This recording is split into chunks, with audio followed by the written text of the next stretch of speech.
Experience teve um evento composto por 7 edições totalmente dedicado à hiperconectividade e internet das coisas, o Full Connect. Tudo isso parece algo muito distante, mas podemos ver, através das conversas com profissionais da área, que já estamos vivendo o futuro. E às vezes nem sequer nos damos conta disso, pois já incorporamos e utilizamos no nosso dia a dia várias soluções que essas tecnologias nos trazem. E então, dando sequência à nossa programação, neste primeiro painel abordaremos o tema Interconectividade, IoT e Futuro. Contaremos com a presença de nossa moderadora Daniela Souza, conselheira 7, e de seus convidados, Wagner Cojo, conselheiro 7, e Mentor Neto, CEO da Spinoff Digital.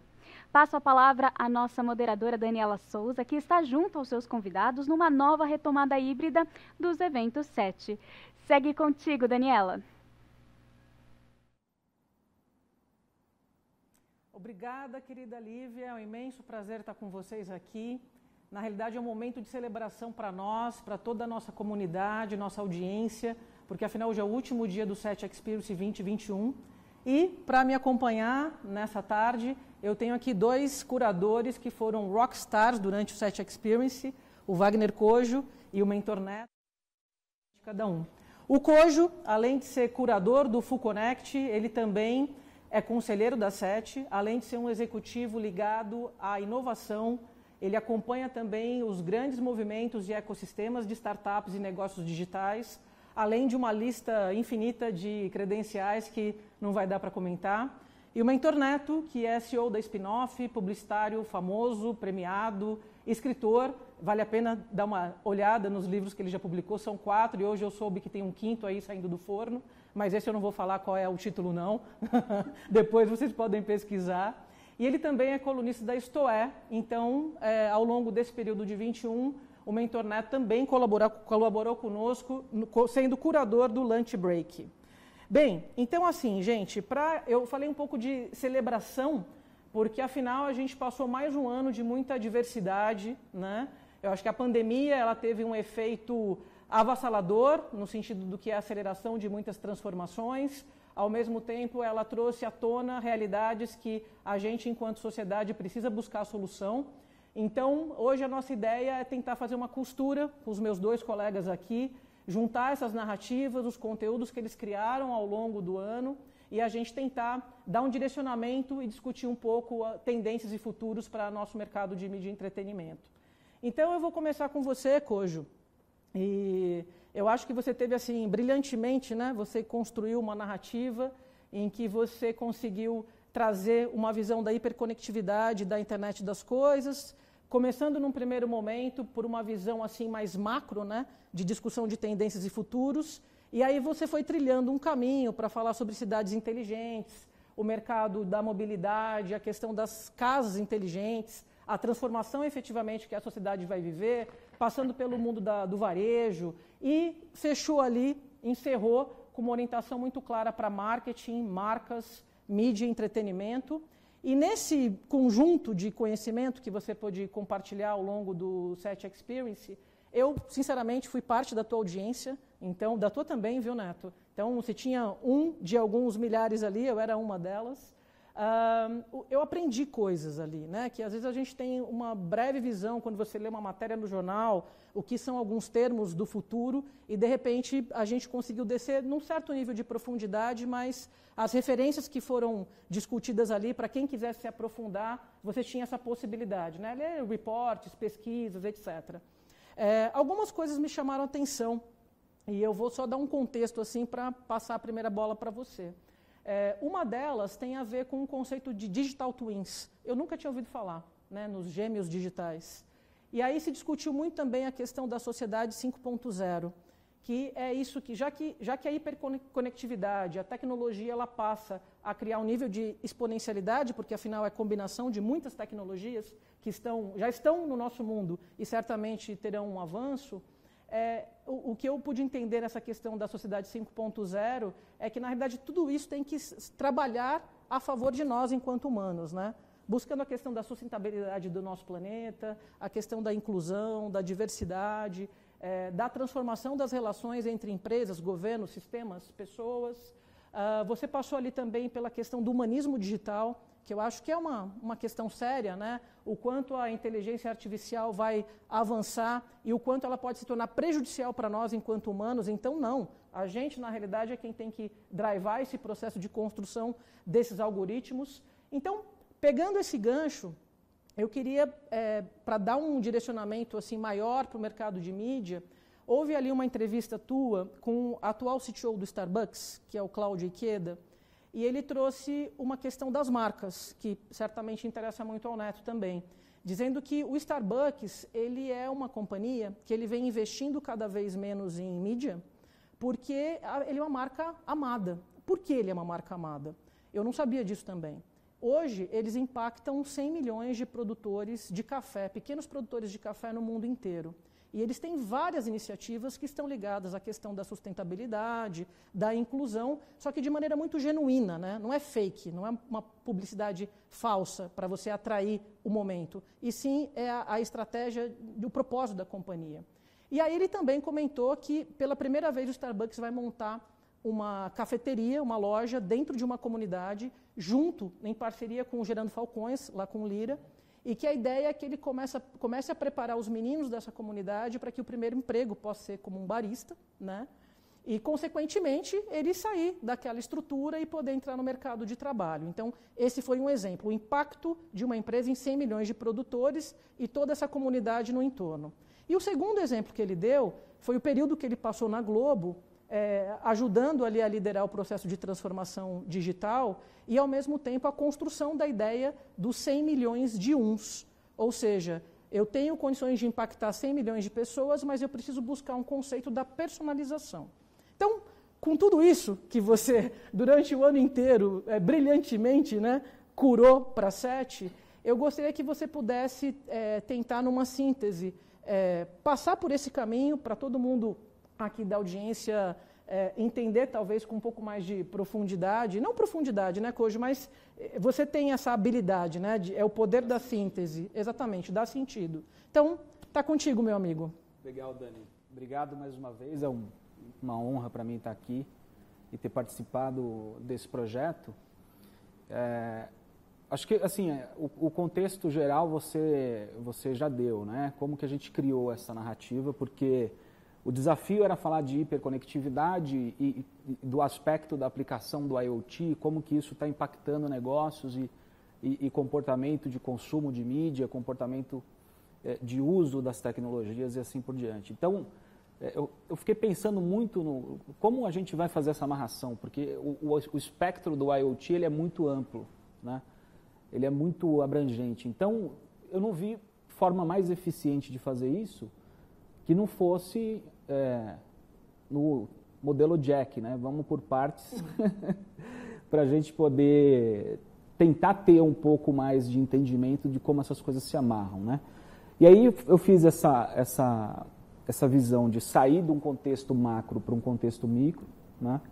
Onde a gente sai desde o momento de uma aplicação do IoT em cidades inteligentes, que é um aspecto muito mais abrangente. Depois a gente começa a entrar dentro da cidade, vai passar pelo processo de transportes, etc. Como é que isso está impactando não somente no uso da tecnologia para segurança, para tráfego, para uma série de coisas, mas o uso da aplicação da tecnologia dentro dos veículos, por exemplo, né? E como que essa aplicação também se comunica com canais de mídia digitais, com rádio, com uma série de coisas, para a gente poder chegar dentro da automatização das residências, entender essas interações que vai crescer cada vez mais, esse tipo de atividade, né? Principalmente com a nova geração que vem muito mais high-tech do que nós fomos, né? Para chegar, então, legal, entrei dentro de casa e agora dentro de casa eu entro dentro das diversas telas que o consumidor está utilizando, seja para interagir, seja para consumir conteúdo, seja para uma série de coisas, até para conduzir a própria vida dele. E aí, nesse momento, eu tenho, então, o desfecho com marketing, mídia e entretenimento, que é o propósito principal de levar esse conteúdo para essas telas, né?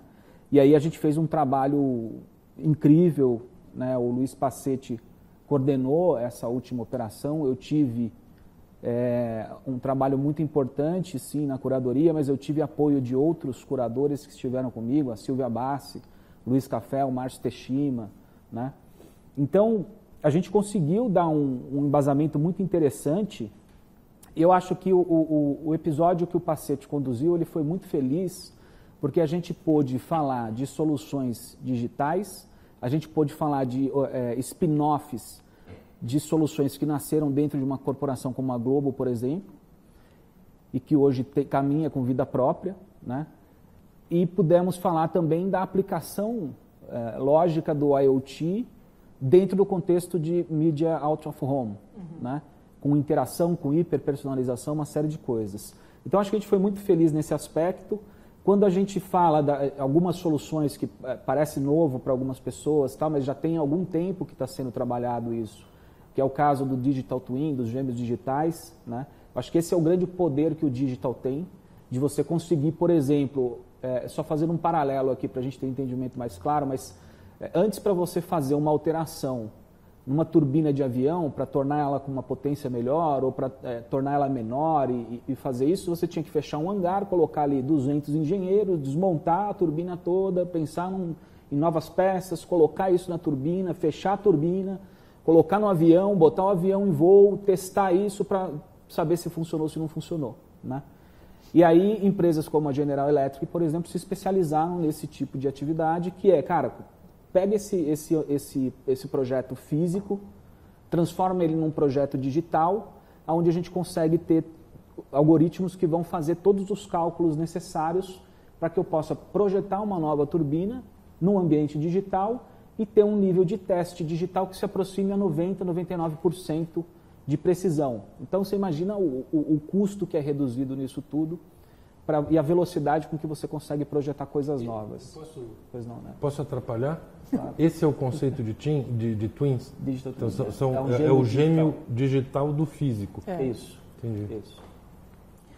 Então, assim, você tem uma redução de custos absurda, você tem uma velocidade na entrega do negócio, assim por diante, né? Então, e isso está acontecendo em diversos segmentos, diversos setores, na área de saúde está acontecendo muito, né? Então, tem um trabalho muito interessante e intenso sendo feito nesse sentido. Quando a gente fala, né, ontem, curiosamente, eu tive com o Ikeda e assim, essa jornada, né, essa logística toda que tem por trás da Starbucks, é uma logística que ela está ligada a um propósito muito importante, né, que é o foco das organizações hoje. O que eu estou fazendo que tem sentido, que tem propósito, né?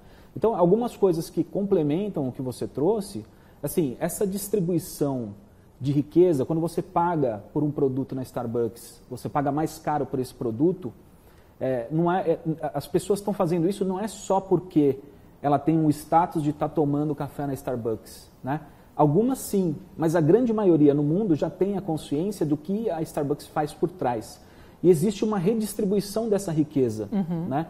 Que vai até o cara que você comentou, mas tem essa distribuição de riqueza também sendo aplicada em outras vertentes, como é o caso, por exemplo, desse projeto que eles têm com a comunidade, que ela faz um treinamento para uma população que não tem acesso ao contexto de barista, né?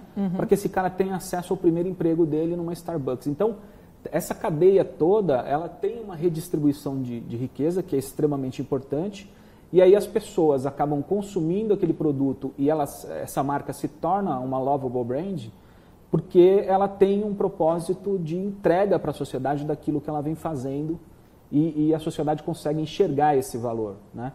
Então, eu acho que esses são aspectos muito importantes que as empresas têm que trazer para a sua consciência, entender essa dinâmica e conseguir fazer isso em prol de uma redução das desigualdades que existem, né?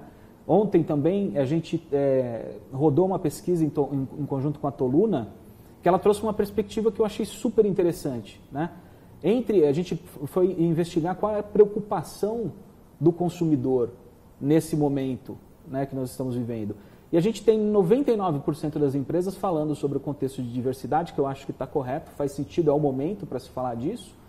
Mas a preocupação do consumidor está ligada à redução de pobreza e da fome. Sim. Então, olha que interessante, né?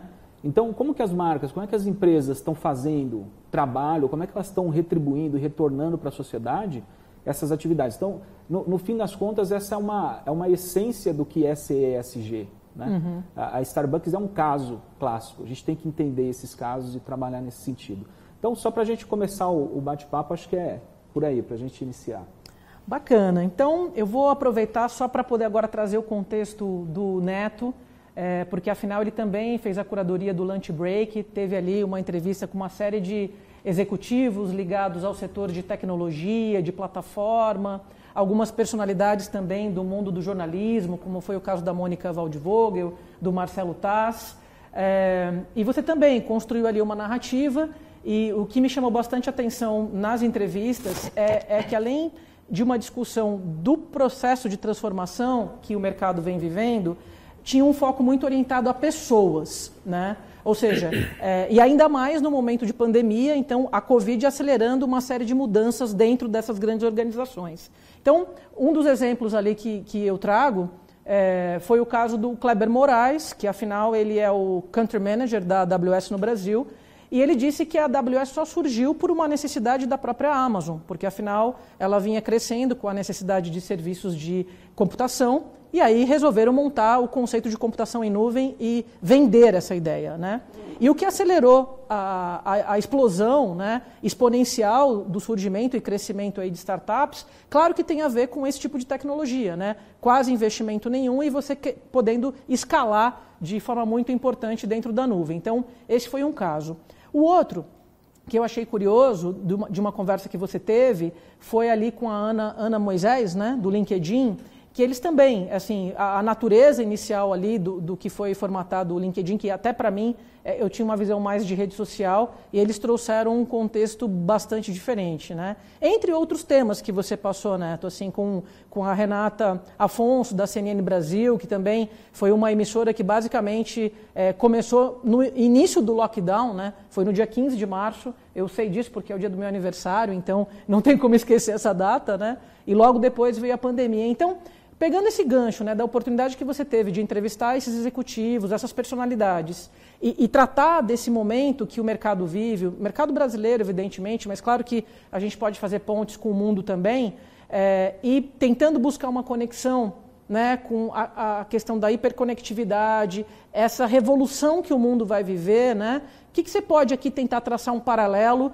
e aí depois a gente tenta juntar vocês dois aqui num bate-papo do trio mesmo. Legal. Bom, primeiro, também uma honra e um prazer ter cuidado do Lunch Break, não por causa das 7, mas porque junta duas paixões, comer e conversar. Então foram conversas bem interessantes, foram bate-papos legais. E eu vou te falar um negócio, eu não criei uma narrativa, né? Eu não criei uma história. Quando eu fiz a curadoria, então, junto com vocês, né? Vocês inclusive encontraram também algumas das pessoas que a gente conversou, mas eu só pensei em trazer gente legal. Era um almoço, era para ser, né, um bate-papo, então eu pensei em trazer gente legal. Mas no final acabou tendo um esqueleto, como é natural que aconteça, né? Porque como a gente estava falando de um assunto que mistura tecnologia com entretenimento, com data, né, acaba que as pessoas expõem o que elas acreditam ser tendências, né, para cada uma das áreas. E aí quando você falou para a gente fazer esse bate-papo, e eu fui ver o que cada um falou, realmente tem uma espinha dorsal que parece que foi pensada, né, anteriormente, mas não foi. Na verdade, a gente descobriu isso ao longo do evento. Então, assim, na primeira conversa com o Kleber, falando da Amazon, né, dos serviços de nuvem da Amazon, a gente descobriu ali, né, que se não fosse essa primeira plataforma, muito do que veio depois não teria acontecido, né? As startups não teriam condição de ter a estrutura toda de digital que é necessária, né, para cada startup bancar essa sua estrutura. Então não conseguiria, e o conceito de nuvem possibilitou uma revolução na maneira das pessoas empreenderem, né, e começarem a empreender. Depois a gente conversou com a Ana e com o Leandro, né? O Leandro tá em Miami, os dois são do LinkedIn. E, de novo, quando a gente montou, eu falei, bom, agora nós vamos falar de outra coisa, né? Não é mais esse assunto de tecnologia na essência, assim, né? de hardware, né? Agora a gente vai falar de software, né? Ou do lado humano da história. E aí você descobre que aconteceu a mesma coisa, né? Diferente do Instagram ou do Facebook, e aí não vai nenhum juízo de valor, quer dizer, o Instagram tem a função dele, o Facebook tem a dele, o YouTube ou o Google tem a dele também. O LinkedIn tem um diferencial para as redes sociais normais, né, ou mais conhecidas, porque ele fez com as pessoas o que a Amazon fez com a tecnologia, ele botou as pessoas na nuvem, né? E não as pessoas, né, mas os profissionais. As pessoas já estão na nuvem, né, com as redes sociais, desde o Orkut, né, as pessoas estão na nuvem. Mas o LinkedIn possibilitou que os profissionais fossem para a nuvem. Então você não vai lá só para gerar conteúdo ou receber, né, só para ler posts, né, ou para ver como foi o almoço da Dani, né, a foto do almoço da Dani, ou o texto do Kojo. Né, você vai lá também para fazer cursos, você vai lá para procurar emprego, né, você vai lá para procurar profissionais para a sua empresa. Então, de certa maneira, eles são a AWS das pessoas, né? Eles jogaram as pessoas para a nuvem, os profissionais para a nuvem. Mas isso a gente só percebeu depois, né? Depois que foram feitos os eventos e as conversas, né? E aí depois a gente falou especificamente de conteúdo, né? Com a Renata da CNN, que entrou numa roubadaça, né? A gente sabe, você vai lançar a CNN e aí vem a pandemia em cima. Né? Assim, então, e como eles se viraram com isso e como resolveram bem essa situação. E ela falou sobre a fragmentação da mídia, né? Na verdade, dos canais de mídia. Né? Então, de certa maneira, eles jogaram a CNN na nuvem também, de chegar em todas, está disponível em todas as telas, né? Como o Kojo falou também, e essa parece ser a tendência. E com a Mônica Waldvogel e com o Marcelo Taz, aí a gente falou de conteúdo mesmo, né? Essencialmente de conteúdo e os caminhos. Com a Mônica também teve as provocações de falar de economia, né? E como é que a gente espera que o mundo seja pós-pandemia em termos de economia. Né? E com o Taz é sempre uma festa, né? Assim, sempre falar de conteúdo mesmo. Né? E ele até disse uma coisa que eu não tinha me tocado, né? Ao mesmo tempo que a pandemia trouxe as lives, né? Os eventos live, e ele faz o programa dele, antigamente era em estúdio, passou a ser live, e como é difícil fazer isso na live, né? Porque às vezes você tem muita gente, aí a conexão do cara cai, né? Quantas vezes a gente viu, né? Sim. Isso, você está conversando com uma reunião de 12 pessoas, eu falo, Paulo, o que você acha disso? O Paulo não está mais entre nós. Né? Ele caiu lá a conexão dele. Então, com o Tarso foi uma conversa mais bem-humorada, falando sobre o que acontece hoje no período pandemia e o que a gente espera do pós-pandemia em termos de conteúdo especificamente. Né? Então, eu acho que acabou tendo essa espinha dorsal, assim, de falar de nuvem versus a nossa vida, né? Sabe que eu vou puxar aqui um gancho que eu acabei esquecendo de comentar e eu acho que aí pode criar uma harmonia aqui na nossa conversa. Não necessariamente uma harmonia, né? Às vezes a gente pode ter opiniões, evidentemente, aqui divergentes. Eu já concordo com você. Mas, uma coisa... Depois de saber do teu livro, eu concordo. Uma coisa legal que eu também não sabia do Marcelo Taz, mas na entrevista aprendi, ele é formado em engenharia, viu? Público de engenharia. E eu achei bem interessante. Assim, e aqui o Neto, apesar de ser um publicitário, eu conheci o escritório dele, porque ele cedeu o espaço da casa dele para a gente fazer a live de hoje. Ele tem um escritório, oficina mecânica, ele é um programador, ele inventa coisas, né? Então ele tem um aparelho que ele mesmo construiu, que como ele é colunista da Stoé, ele lista os trend topics do Twitter no mundo e no Brasil a cada 5 minutos, assim. Achei fantástico. Ele desenvolveu, é engraçado. Uma loucura, né? Um publicitário desenvolver, né? Eu não sou um programador, né? Eu sou eu não saberia fazer isso. Sou um fanfarrão de programação. Mas a ideia do Trend Topic já é muito curiosa, né? Você pensar que a cada minuto existe um assunto que tomou conta, né? Do mundo, né? Do mundo, de alguma maneira. Do mundo. Né? É muito legal mesmo. E quando você fica vendo a lista trocar, assim, você vê a quantidade de fatos que você não faz a menor ideia. Às vezes aparece um negócio e você fala, como é que isso está em segundo lugar no mundo? Né? E eu não sei nem o que quer dizer. Né? Mas olha só, o gancho que eu queria puxar para vocês dois. Uma das entrevistas que você fez, e por coincidência ele participou ano passado com a gente num debate maior, que foi o André Veloso, que é o CEO da Drumwave. E o André Veloso, talvez parte aqui da nossa audiência tenha tido a oportunidade de conhecê-lo no ano passado, esse ano, durante a tua entrevista, e os materiais que ele vem publicando e a trajetória dele lá, né, nos Estados Unidos, no Vale do Silício. Ele é homem dos dados, ele é um gênio, assim, eu acho que ele tem uma capacidade... Realmente, é uma perspectiva de encarar o mundo por uma dimensão que é difícil a gente perceber. Deixa eu até te interromper, porque eu não falei do André na sequência, Sim. porque eu acho que ele é até um caso à parte da somar. história. Né? E assim, na verdade, para quem não assistiu o Lunch Break, ele é o cara, nessa ideia de nuvem, né? Ele empoderou cada indivíduo, né? Que é dono de dados que são usados pelas empresas e o cara não ganha nada, né? As empresas sabem, né, tudo sobre você, vendem para outras e você não recebe nada sobre isso. Né? Então o André tem uma empresa em Palo Alto, que é uma startup e que está começando a fazer isso, que na verdade é monetizar o seu dado. Você vai ter uma carteira de dados. Então agora os seus dados vão para a nuvem e você ganha dinheiro da nuvem. Exato. Né? Então é genial também. E aí ele traz, nessa conversa, e ele tem um relatório que ele soltou, que eu achei bem interessante também, ele discute assim, já que a gente vai falar em sociedade 5.0, em humanismo digital, o conceito da hiperautomação, da hiperpersonalização, existe uma massa, evidentemente, de bilhões de pessoas. E ele acredita que como o dado, ele tudo bem que o clichê, né, é o novo petróleo, eu sei que todo mundo diz isso, mas ele fala, cada um de nós é quem trocamos dados, então eles nos pertencem. E ele acredita que, por essa razão, o mundo no futuro, esse conceito de geração de renda mínima universal, o dono do dado poderia ser rentabilizado em função daquilo que ele gera.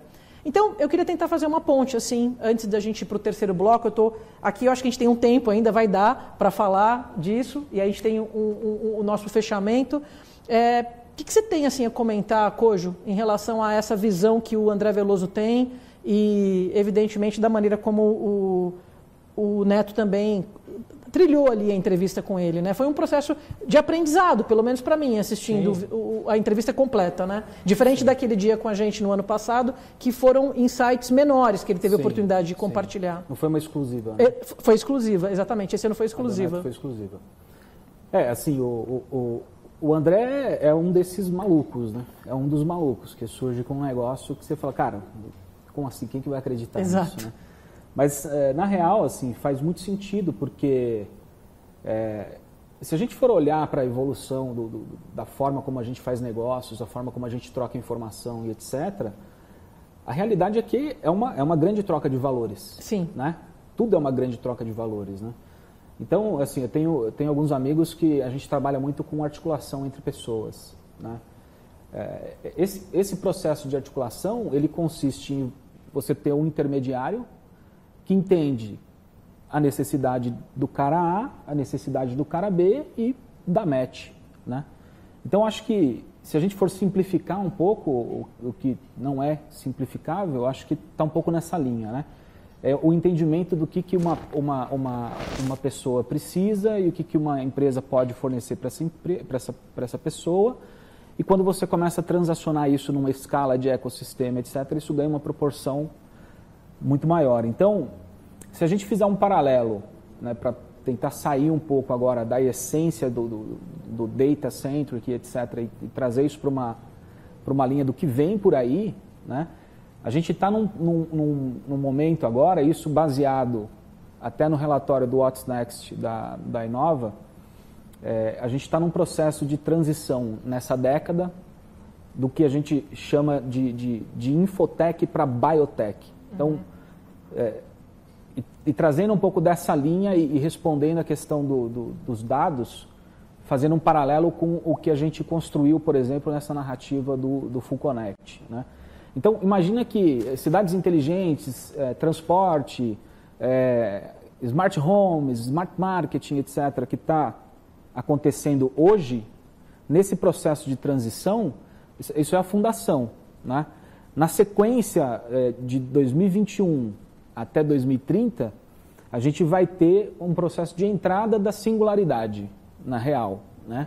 Que significa o que na prática? Significa que vai haver uma fusão entre ser humano e tecnologia, né? Então a gente sai de um contexto de infotech, que é essa base, informação tecnológica, e a gente entra na biotecnologia, de fato, onde você tem interações de células humanas, etc., interagindo com a tecnologia para você criar um ser humano híbrido. Então a gente está diante do início do desenvolvimento de uma nova espécie, né?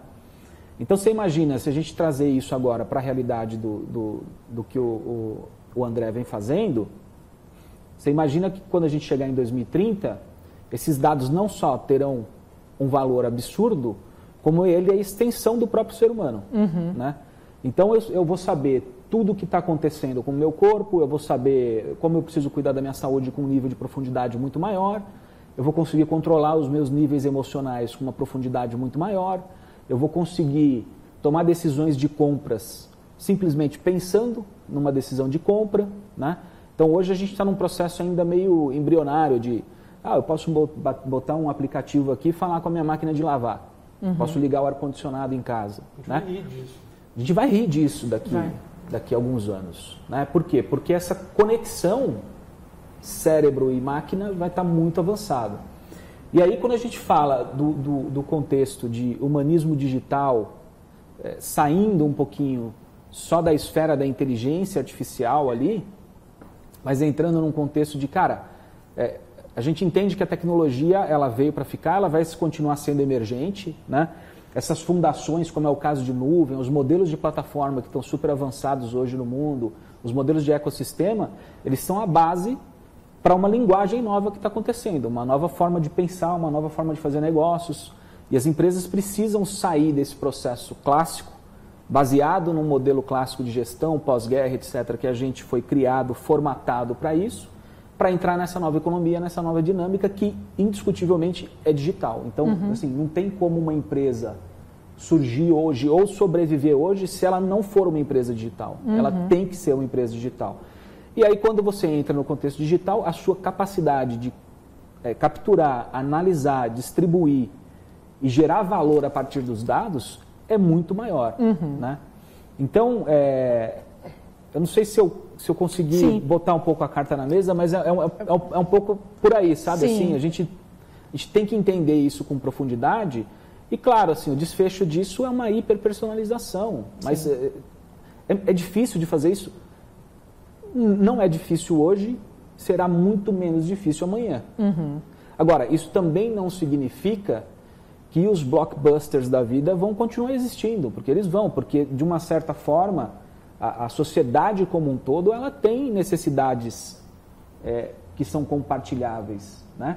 A gente não tem só o indivíduo do indivíduo do indivíduo, a gente tem pessoas que têm necessidades, coisas interessantes. Então, muitas coisas podem continuar tendo o seu lugar no espaço, na linha de negócios, mas a gente tem que estar antenado para visualizar essas novas soluções que estão surgindo e acompanhar essa evolução para não sofrer um modelo de disrupção. Isso olhando para o ponto de vista de negócio puramente, né? Eu acho que no terceiro bloco, daqui a pouco, a gente vai tentar dar esse direcionamento para a indústria, especificamente de mídia e entretenimento, mas queria te ouvir, Neto, assim, qual a tua perspectiva em relação a tudo isso? É curioso, né, o Kojo com essa cabeça inovadora sempre, né, pensando nisso, você vê que até nessa fala dele, no final, ele fala um pouco do possível risco, né, de tudo isso, das pessoas até dizerem assim, mas será que eu quero mesmo, né, isso, né? Isso foi uma discussão que a gente teve em outro lugar, no podcast que eu faço, falando sobre esse medo que a gente tem, né, de ver a tecnologia chegando num nível que vai ser invasiva, vai ser não sei o quê, as pessoas falam de privacidade, isso aqui é privacidade, né? Você já não tem mais privacidade, isso não vai voltar atrás, né? E aí a gente fica pensando, mas então a gente vai ser escravo disso, né? Um exemplo bem simples, que é fácil de ver isso, é a história dos deepfakes, né? Você fala assim, bom, então quer dizer que daqui a alguns anos o cara vai falar lá, mas eu não sei se é ele que está falando, alguém que está fazendo deepfake, assim. E a tecnologia mostrou para a gente que ao mesmo tempo que acontecem os riscos, tem muita gente trabalhando para minimizar esses riscos, né? Então a gente não precisa ter medo, porque não existe o vilão da história, né? Não existe aquele cara que fica engenhando coisas assim, eu vou dominar o mundo, eu vou trazer a lua para a Terra, né? Que nem a animação lá. Então é assim, o que rola é que a gente não precisa ter medo disso. Isso vai ter um lado muito bom. A nossa geração talvez não entenda muito isso, né? Tem dificuldade de entender isso, porque a gente viveu o que a gente estava conversando antes de começar, né? A gente viveu a fundação dessa ideia toda. O mundo analógico, né? A gente é a geração, é a única geração, a última geração que viveu essa transição. Então a gente fala, pô, o que eu tinha de bom no analógico que eu estou perdendo agora, né? As minhas filhas ou a geração mais recente não sabe o que a gente tinha no analógico. Então vão criar, né? Estão criando esse novo mundo, né? E o que eu achei engraçado do André, inclusive, é assim, o André é o tipo de cara que as ideias dele são aquelas coisas que você eventualmente já pensou, mas você fala, puta, não dá para fazer isso aí não dá, né? Aí ele vai lá e faz, né, o negócio. Isso é muito legal. O cara é genial. Bem, rapazes, vamos puxar agora aqui a nossa conversa, trazendo todo esse contexto, né, do que a gente está chamando de tendência, de futuro, e que muitas dessas coisas já acontecem hoje. E eu entendo que essa próxima década mesmo, ela vai acelerar de uma maneira que daqui 10 anos, não é tanto, né? Daqui 8 anos, né? Não é nada, né? Então, é daqui a pouco, essa é a verdade. Eu lembro que no final da década anterior, a gente falava, em 2020, visão 2020. Nós já passamos ela, né? Já estamos entrando em 2022. Sabe que existe uma série na Amazon chamada The Expanse? E ela é muito interessante porque acontece no século 23, eles já têm a internet das coisas 50.0, por exemplo, e eles têm uma tecnologia chamada holovisão, que é uma maneira como a Terra se comunica unidirecionalmente, né, com todo o sistema solar. E isso lembra muito o conceito da televisão aberta, como ela é, né? Você sai de um único local, você propaga aquele sinal e as pessoas se sintonizam ao mesmo tempo em escala global, né? Pegando o gancho dessa série e trazendo um pouco para o nosso contexto agora, evidentemente de mídia, muitos relatórios ou especialistas já apontaram, né, num tempo não tão passado assim, recentemente, de que a TV, como ela existe, ela vai desaparecer. E aí eu comentei com vocês, a gente até conversou um pouco sobre isso, existe um relatório da Deloitte que ele trata justamente o ano de 2030, porque assim como a década de 20 foi marcada 10 anos atrás, agora é a próxima, né, que é a década de 30. E eles montaram ali um algoritmo baseado em programação de linguagem natural, e o objetivo desse algoritmo era percorrer alguns drivers de transformação. Então, se a gente olha pelo aspecto da sociedade, da tecnologia, economia, política, meio ambiente, colocar tudo isso numa panela, evidentemente, ligar o fogo ali, né? E dali saíram perspectivas, digamos assim, dessa análise, e eles projetaram 4 cenários possíveis para essa indústria que a gente conhece hoje de mídia e entretenimento. E tinham 2 eixos. Então eram as empresas nacionais versus as empresas globais, né? E nós tínhamos no outro eixo os donos de conteúdo versus os donos de plataforma. Então são forças que estão o tempo todo no puxa-estica, é o que a gente vive no mundo hoje, né? E aí tem um caso muito específico, um dos cenários possíveis, não quer dizer que a Deloitte fala, olha, acontecerá esse ou aquele ou um deles, mas é uma probabilidade, com base nesse estudo do que está acontecendo no aqui e agora, né? E aí um dos cenários chama-se a vingança dos broadcasters. E eu dou muita risada com isso, eu acho emblemático, eu acho bonito até a maneira como eles se colocam. E eles dizem o seguinte, olha, os broadcasters locais, e a gente tem aqui, né, nossa audiência certamente está recheada aqui de grupos de comunicação, desde que eles consigam acelerar a transformação digital do seu negócio, que é mexer em capacitação, processo, para atingir lá a ambição digital, que é o que você falou, né? As empresas, para continuarem inseridas no mundo, elas precisam se tornar digitais, né? E não é só ter uma ambição, um produto digital. Começa na fundação, né? E tem que atingir esse resultado final. Então ele fala, olha, desde que essas empresas consigam acelerar sua transformação, haja um regulatório, evidentemente, é uma força regulatória de cada país, né? Esses grupos, eles sobreviverão e sobreviverão bem, né? Em função dessa guerra, porque afinal são donos do conteúdo, têm uma relação com a comunidade local, conhecem da cultura, tal. Pegando esse gancho, tá, do relatório da Deloitte, e aí trazendo para uma perspectiva de hoje, a TV, como a gente conhece, vocês acreditam, né, que se a gente pudesse fazer uma analogia que ela é um tronco de uma árvore, tá? Ou seja, ela é robusta, ela tem uma infraestrutura por trás, tem um aprendizado de décadas, de fábrica de conteúdo, de como é que você fala com essa audiência, etc. E ela, claro que ela vem criando ramificações, são negócios exploratórios que estão ligados à economia digital e que são complementares a esse tronco, né? Vocês acreditam que se essas empresas conseguirem acelerar, integrarem esses ecossistemas, né? Conectando marcas, consumidores, sociedade, porque afinal a gente também fala na questão do jornalismo, né? Até mesmo o governo, né? Em todos os países se beneficia, evidentemente, do mercado de mídia, né? De entretenimento também. Vocês acham que é possível a gente acreditar que esse modelo, com todo esse complemento integrado, né? Ele possa se tornar e continuar sendo um modelo sustentável? Vou primeiro perguntar para o Neto, e aí a gente fecha com o Cojo. Eu estava torcendo para você perguntar primeiro para mim. Que bom. Porque senão ele ia responder. Tudo, né? Tudo. E aí não ia sobrar nada para eu falar, entendeu? Eu ia falar assim, pô... Vou falar o que agora? Vou falar, né? O quê? Então, mas assim, o que eu acho disso? Eu acho que assim, essa pergunta ela é perigosa, porque ela parte do pressuposto que o broadcast é o tronco, né? Sim. E eu não acredito que o broadcast hoje seja o tronco. Não acredito que seja mais o tronco, né? A gente fala muito das superplataformas e tal, e cada vez mais o que eu percebo como publicitário e até como escritor, assim, até gostando de ver as pessoas e como elas se comportam e tal. Eu não sou Deloitte, eu não tenho nenhum dado científico sobre isso, assim, mas são percepções que eu tenho sobre isso, assim. A sensação que eu tenho é que a gente não vai falar de superplataformas no futuro, a gente vai falar de microplataformas. A gente aqui é uma microplataforma já, né? A gente está gerando conteúdo para um cluster, né? Para um nicho da sociedade que se interessa por esse assunto, né? Então, por que a gente acredita que vai existir um tronco, né? Que vai gerar conteúdo que interesse ao global, né?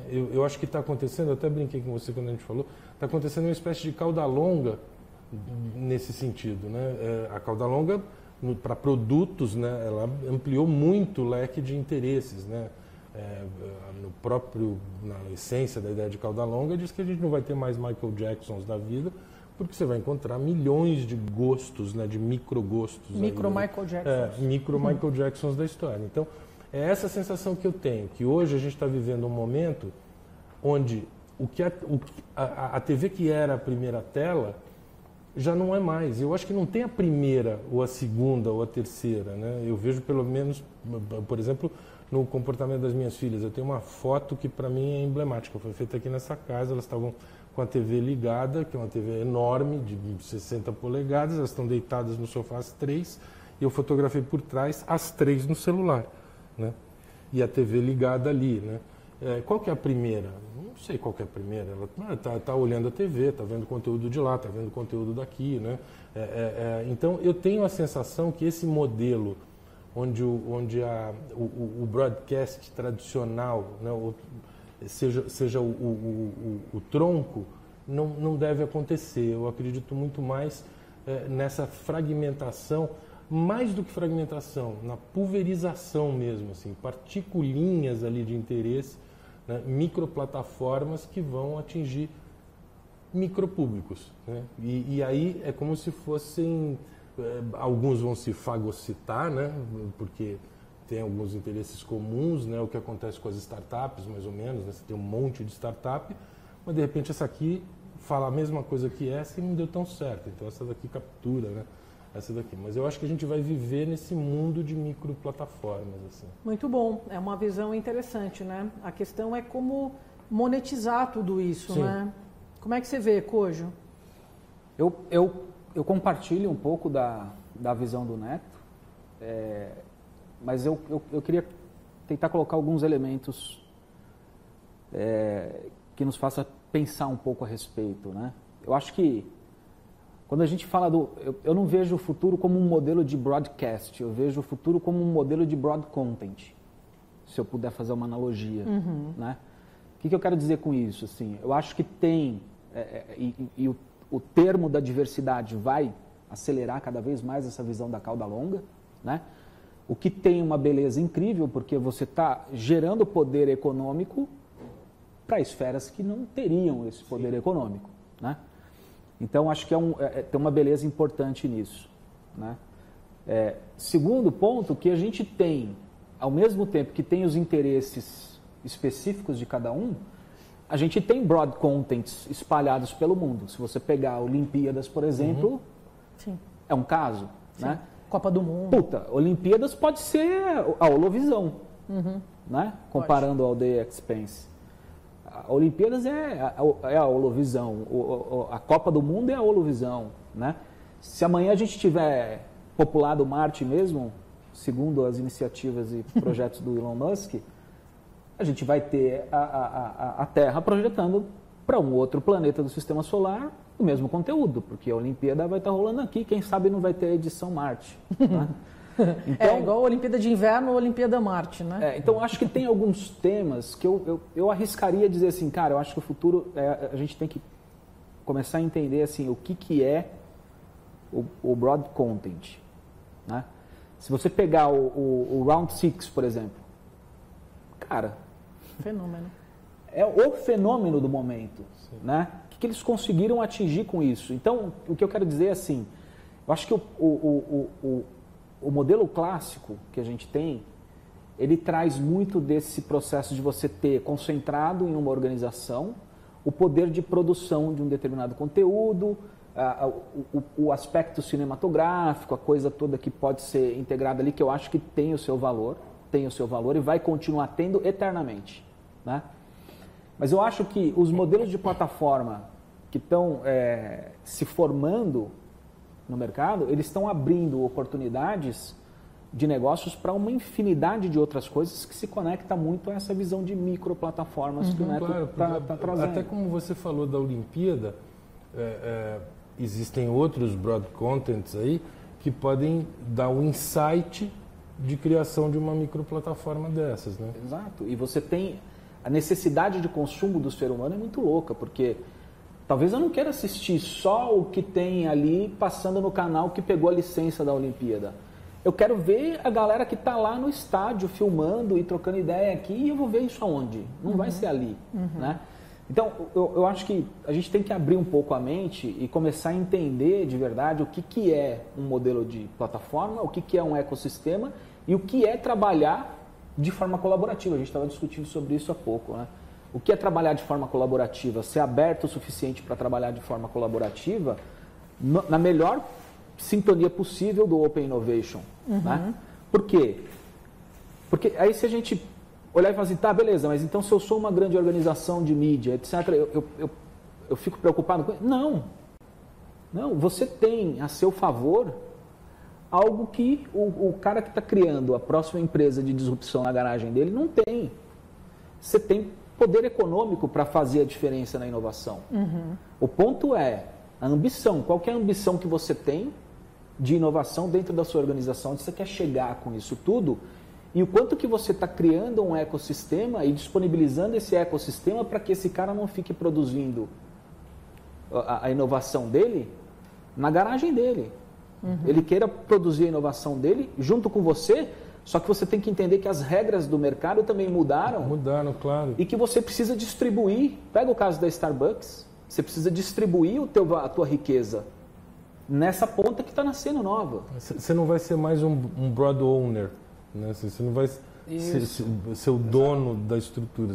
Ou você aceita essa ideia de que você vai prover condições né, para que muita gente seja dono de pequenos nichos do seu negócio. Vou fazer um comentário aqui que eu acho... Posso só colocar só um ponto, só para encerrar essa linha, assim, a gente, dentro do processo de transformação de organizações, a gente estuda e trabalha muito com o contexto de ambidestria, né?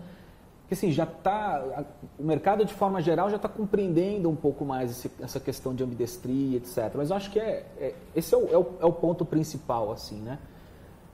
Cara, como é que eu continuo fazendo o meu business, mas eu não deixo de testar e validar novos modelos?